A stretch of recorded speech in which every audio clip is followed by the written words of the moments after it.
There are more than 64,000 asylum seekers awaiting for their cases to be heard right now in Canada, a number that grows on a weekly basis as yet more irregular migrants cross into Canada at irregular border crossings.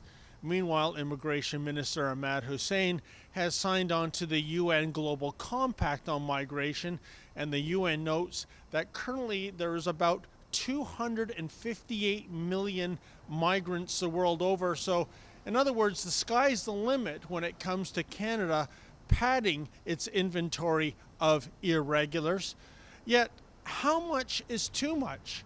Can we truly accommodate thousands and thousands more?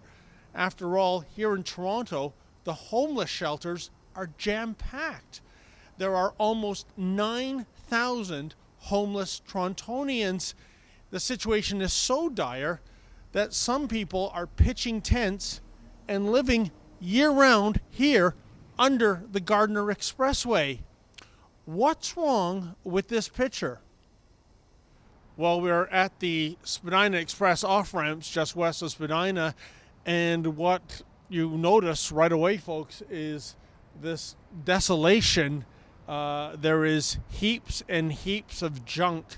I can tell you as a lifelong Torontonian, this is something back in the 70s and 80s even, you never would have seen. We've tried to reach out to some of the people that live down here. They didn't want to come on camera. They didn't want to tell their stories. My heart goes out to them. After all, this is the very definition of rock bottom. Well, folks, I'm in Toronto's trendy Liberty Village, and over the last decade or so, there has been a real building boom happening here. To the east of me, several condominium projects have arisen. But last year, something else took shape, namely this structure that seemingly resembles an aircraft hangar, but it's not planes that are being housed here, namely it is people.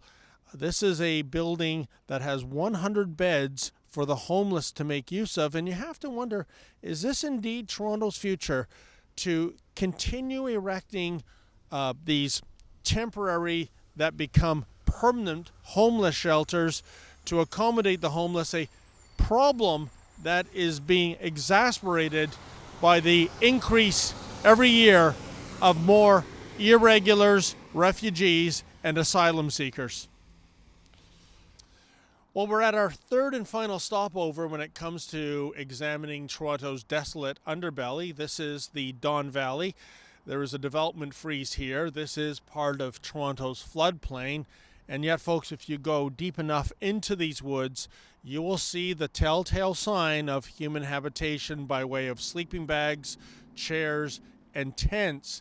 And it's a shame, really. There are so many who are on hard times in this city, and the ranks of the homeless include a disproportionate number of natives and even veterans suffering from PTSD. And yet, it was Justin Trudeau that 2 years ago tweeted this to the world: "To those fleeing persecution, terror, and war, Canadians will welcome you, regardless of your faith.